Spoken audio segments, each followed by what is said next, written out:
start at the top. Nick Saban. We know why we hate Nick Saban here in town.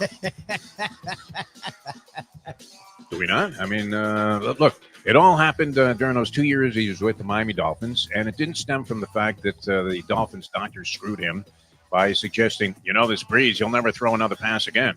And Dante Culpepper, even though he was timed in a wheelchair at 9.6 in the 40-yard dash, they said, well, this is your guy, Nick.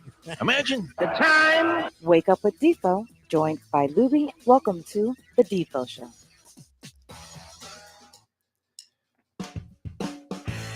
Very special. Good morning, everybody. Great to be with you here. The Defo Show. Jeff DeForest and one Mike Lubitz, and a tremendous weekend. Of course, I think you would have to say everybody got their money's worth. I don't know how much money you lost on these football games if you followed our advice. And I had a prop ready here, Lubie, and I was going to do it, but I was afraid that it was going to make too much of a mess. Because if Detroit hadn't gotten that backdoor touchdown and covered the point spread, as they were getting 7 points in the game. They went off 7 and a hook. But we were predicting the game at 7 points last week and saying, go ahead and take the points with the Detroit Lions. Now, we were dead wrong in the other game. Both of us loved the Baltimore Ravens. Of the two games, you would have thought that the Ravens covering, and that game went off 4 and a hook. So the money came pouring in on the Baltimore Ravens in that game. And you ended up having to lay 4.5 points, which turned out to be negated completely by the fact that the Ravens were horrible throughout most of that ball game. Even though they had plenty of chances to win, it shows you the NFL has become a lot like the NBA, hasn't it? Where no matter what happens, no matter what transpires for the majority of the ball game, there's always a shot that the team that was feeble throughout has still a chance to either win or cover the point spread. And it boils down to the last couple of plays, which in this case, the Ravens just never got it going in that game. But I thought I was going to have to crack this egg over my face when San Francisco got up 10 points in that game. And if we buried our adoring public, and it's a peel yourself off the mat Monday, I would have had to just turn an omelet over on my head, right? So I was ready with the raw egg. I took this out last night as we were about to bury everybody with the San Francisco 49ers going up 10, a completely inept second half played by the Detroit Lions. And everybody's going to wonder, what the hell happened to Dan Campbell? Did he lose his mind? Did he become Brandon Staley with this obsession with going for fourth downs? Now, can you blame him? That Reynolds drop, not the easiest of catches, but he's a professional wide receiver. And the old adage in football, whether you were a pro or in the schoolyard, Lubie, used to be if you could get a fingertip on the ball, you should be able to catch it. And then think about the other side of that. They always talk about defensive backs and say, well, if they could catch, they'd be wide receivers. And you did have one of the strangest plays that we've ever seen where Ayuk makes a catch off the rebound on a pass that Purdy threw that actually hit the Detroit defender in the face before it became one of the big plays, turning point plays in the ball game. Should have been a pick. But when you have the ball bounce off your face, that's never a good look. But once again, I think it boiled down to this. And we've said this many, many times. And now it applies even exponentially more so in terms of betting for or against the Kansas City Chiefs, who are rarely underdogs in a ball game. You're on the road against the Baltimore Ravens, who look terrific in the second half and knocking the Houston Texans out of the playoffs, the upstart Texans. And you were getting 4.5 points by the time they kicked the ball off. And my grandmother's dying words, once again, resoundingly ringing in my ears the entire day. Always take the points, Jeff. Well, she's called me Jeffrey. Jeffrey, always take the points. And never lay points. So we've had a couple of handicappers, good friends. Mark Lawrence would say that. Our good friend Frank Miramani, race caller at Saratoga and Santa Anita, both on the same show that we did a couple of months ago, said always, take the points, never lay points. And that turned out to be an adage that would have been very profitable for many people had you gone ahead and followed that simple advice. But I was ready to crack this egg over my head, Lubie. You think that would have been effective? Would it have been worth it? Not sure the Mustang would have been happy about, egg yolks splattered all over the wall here. But I thought when we, and short of eating crow, which has kind of become cliche, I guess people have done it on sportscasts where they actually cooked up a crow and ate it. Could you see yourself doing that, Libby? Maybe that would work on Mike Mayo's lunchbox, but Mayo probably would eat some crow. Well, I really like it a little crispy. Okay, Mike. But yeah, it was looking pretty ugly there when San Francisco went up 10 points. Thank God for the backdoor cover. Otherwise, we would have had to resort to all kinds of clown-like antics here to explain how inept we were as handicappers. Let's take them one at a time. Let's get into that Baltimore Ravens game against the Kansas City Chiefs first here, Lubie. And that was the beginning of a great football day. And I had already been up the previous two nights, 3:30 in the morning to watch tennis. I didn't see that much of the Sabalenka match because she had essentially, you would have thought, won the championship by beating Coco Gauff in the semifinals. And then you had a qualifier in Ystremska going against Zhang and, a Japanese girl that nobody's ever heard of. And you thought, well, geez, it's anticlimactic to play this final. But we've seen that before where the matchup prior was supposed to be the heavyweight matchup. And then the person who prevailed there, the player who prevailed there, subsequently goes on and loses in the final round. That's happened to Sabalenka, actually, before. She, I think, had been to 5 semis, something like that, and only won one. 5 finals and only won one. And then the men's matchup was the next night, 3:30 in the morning. That was terrific stuff and very riveting. Man, these guys were pounding the ball.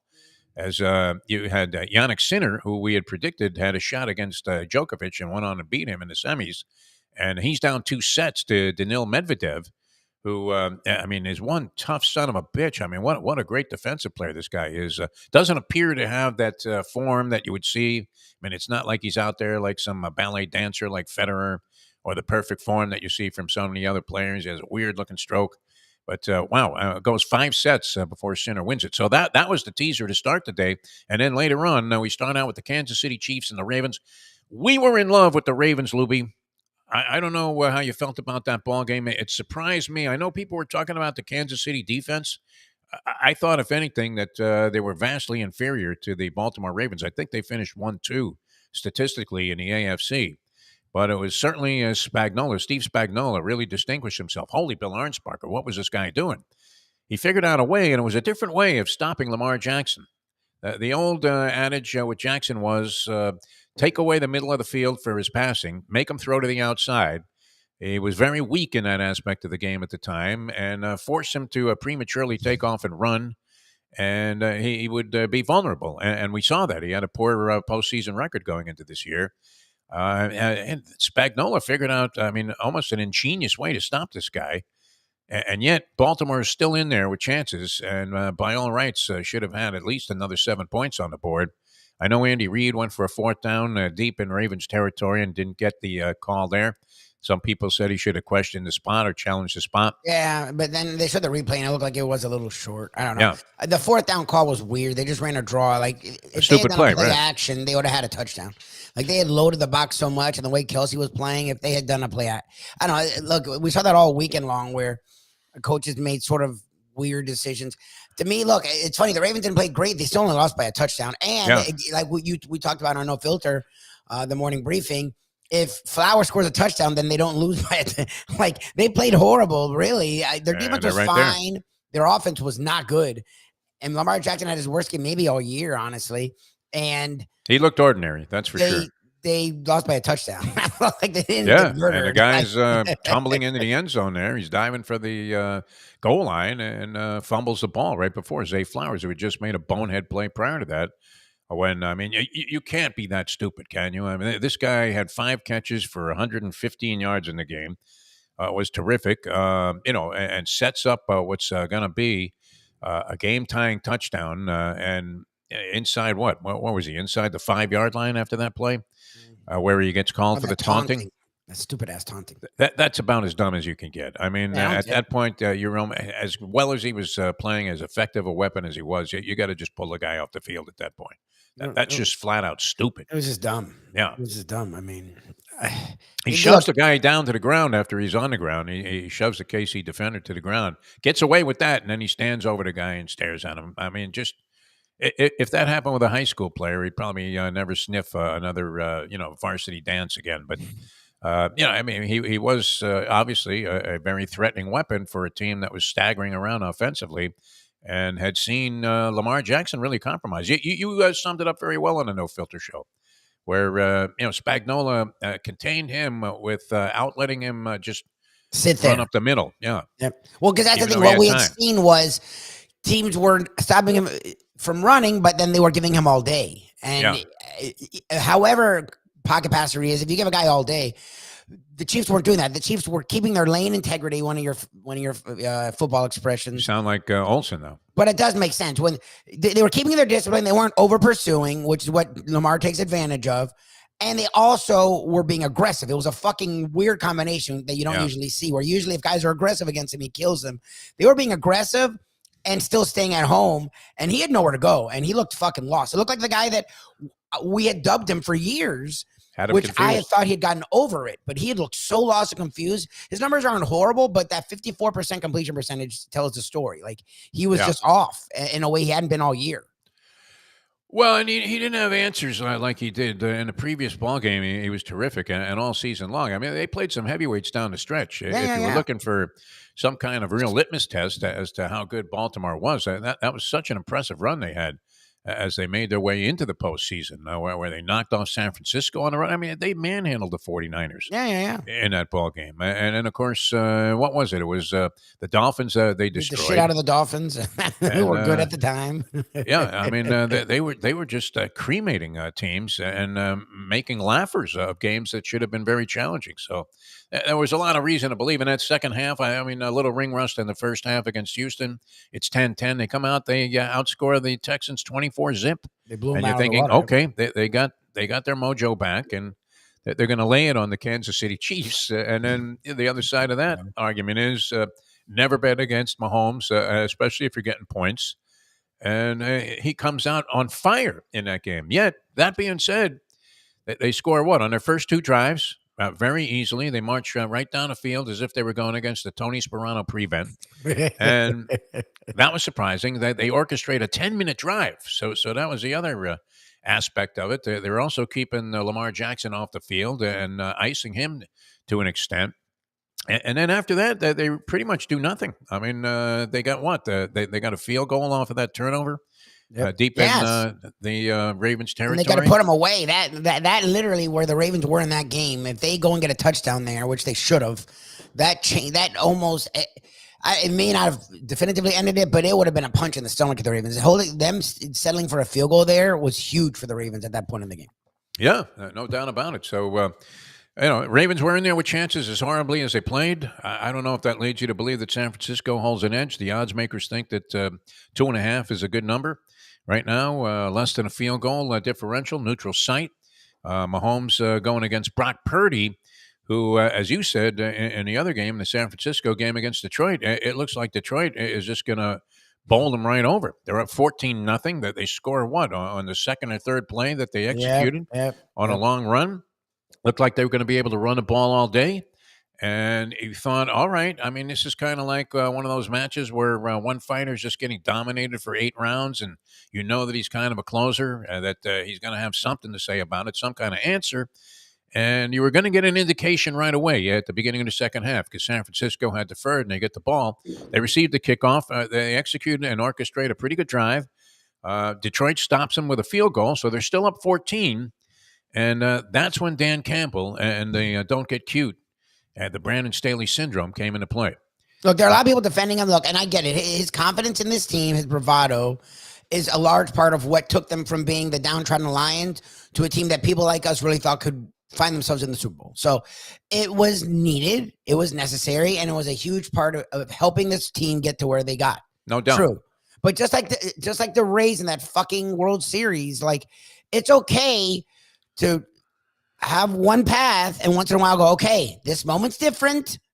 Yeah. Let me just do what's smart. And I get it. Long field goals aren't automatic, and the second one was 48. Fine. The first one wasn't. I think the first one was like low 40s. Yes. And you had a chance. The Niners were starting. But those are like today's kickers. Those are like in the past inside 40. It should be gimme. Yeah. That should have been a gimme. No one was even debating the field goal. It was debating Campbell likes to go for it. Okay, fine. But the Niners were starting to move the ball. It felt like things were starting to simmer. Make the fucking field goal, make it 17 points, and say, no, Niners, we're not letting you back in this game. They did Match their opening score. Yeah, that's what I would have done. Did the opposite. They gave them hope.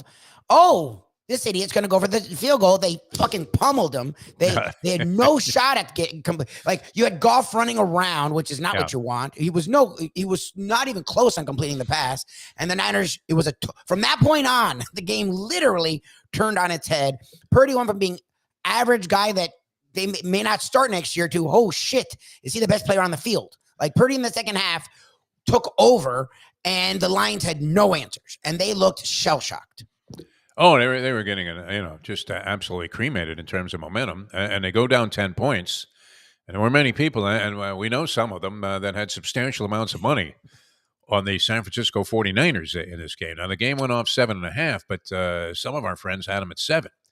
So you're thinking, all right, well, what's the worst thing that can happen? Is the Lions bounce back after they're down 10? Maybe they go for the old let's get the field goal and then try the onside kick strategy. Yeah, that's what I said they should do. They were forced into. I don't know. I mean, a big deal was made about the fact that Campbell ran the ball and failed to get there on third down when he was at the 2-yard line, and that he was forced to use one of his timeouts. So he only had 2 left, and that eliminated the chance of kicking the ball deep and trying to stop the Niners with 3 timeouts. You get the ball back, you would have had it back maybe inside of a minute to go. Yeah, I'm not sure that you don't want to. I mean, if you're at the 2-yard line, I think you try to put the touchdown over there. It's a lot easier, and if you do have to get an onside kick, which they nearly did. I mean, that was just short of the 10 yards when the Lions player made a diving touch and had every chance to catch that ball. I mean, a game of inches it really boiled down to, which is kind of interesting. Yep. But for those that were betting the game, and especially those like us, and it saved me having to crack this egg over my head, Lubie, because we would have looked like real fools if we went 0-2. Both of us. So we're all over the Ravens and the Lions with the points. So, I mean, that backdoor cover was enormous. Talk about a lot of money, going one direction or the other. And I would imagine, I'm thinking maybe the bookies got killed on that game because I think 70% of the money that was sent in on that particular matchup was on the Lions. So I'm not sure. I mean, were they carrying the, hey, Lou, are you okay back there? Right? The sportsbook managers.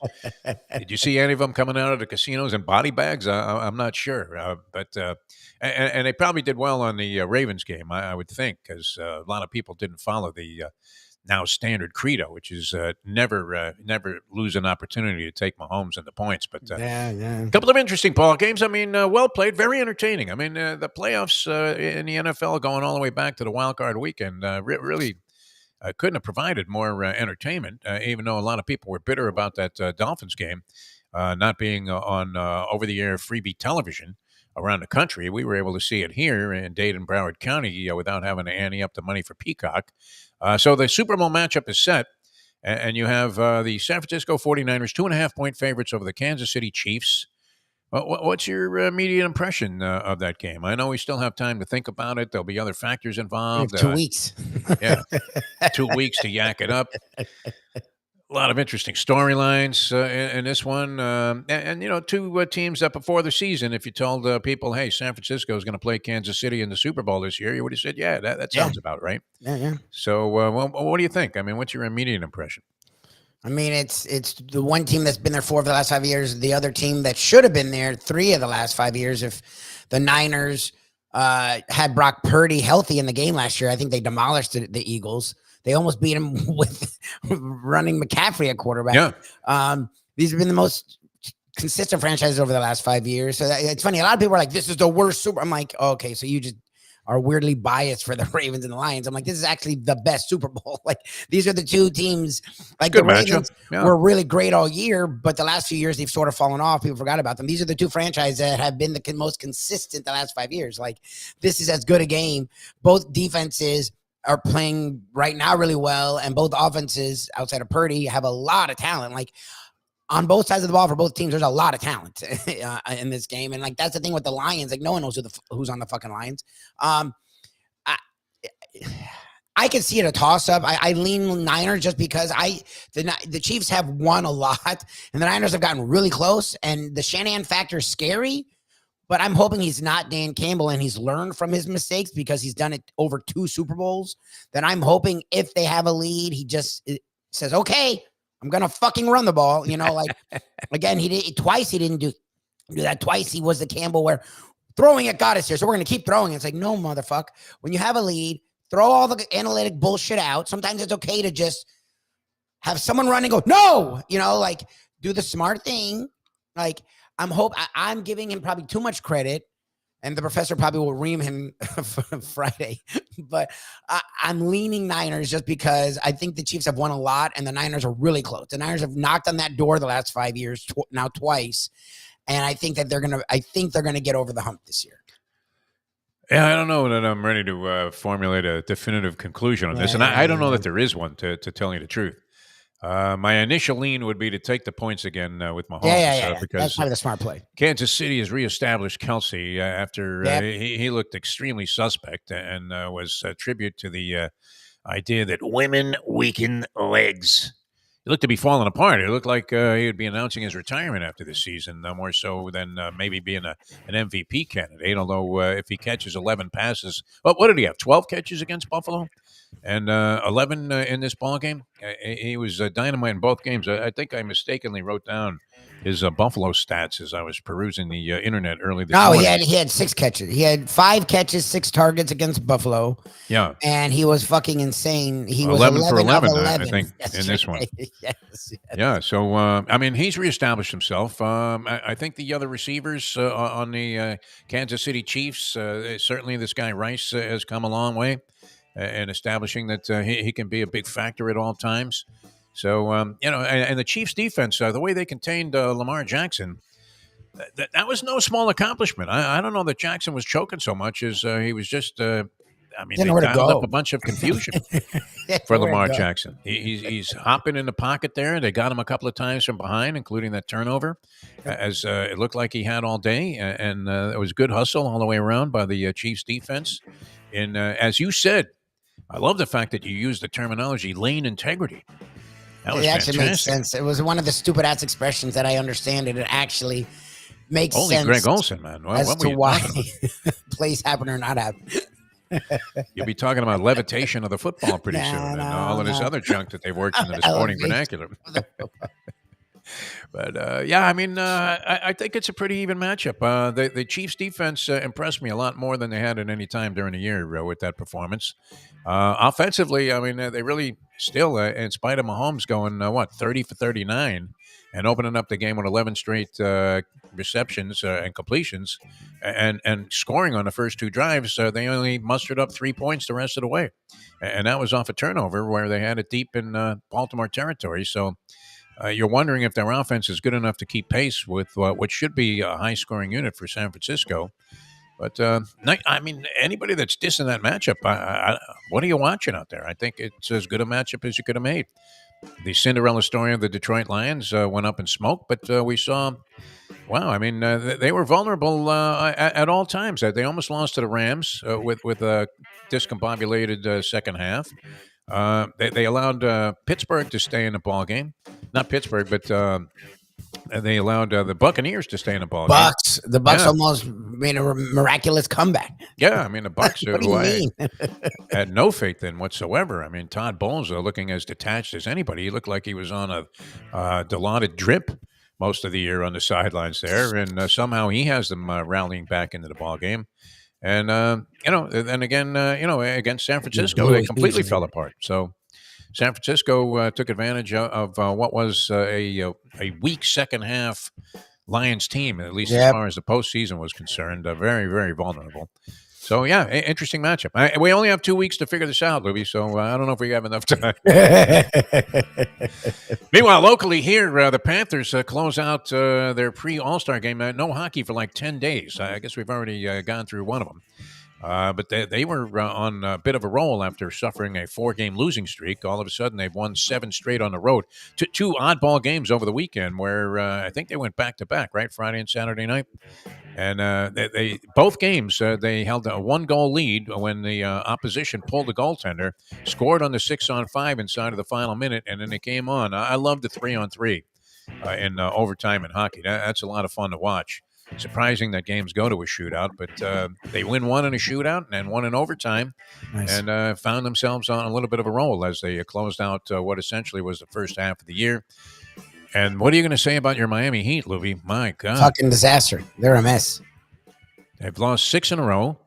And in an ugly fashion. I mean, getting blown out by the Celtics, losing to Memphis prior to that, and losing at Madison Square Garden. They can't break 100, which wow. I mean, that's unheard of, unfathomable in today's NBA. That if you can't crack 100 now, I mean, you may as well bring back Pat Riley to the bench and hope that he can hold the Knicks to 74 points. Because it has been especially ugly, and the Rozier trade. Obviously you have to give that a little bit of time to see where it's going. But right now it's going, as Greg Olson would say, downhill. And certainly going south for the Miami Heat. That was ugly.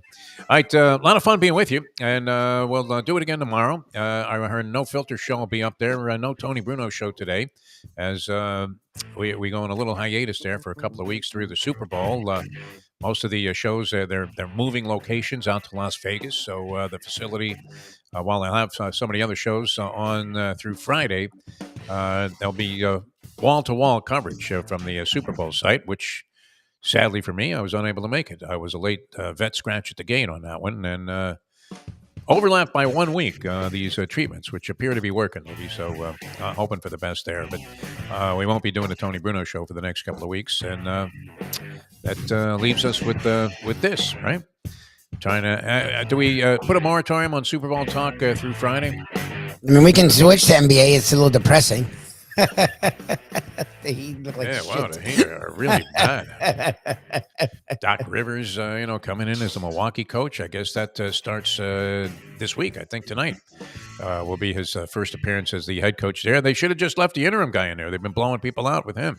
So that's been fine. And, always interesting as the NBA heads into the second half of the season.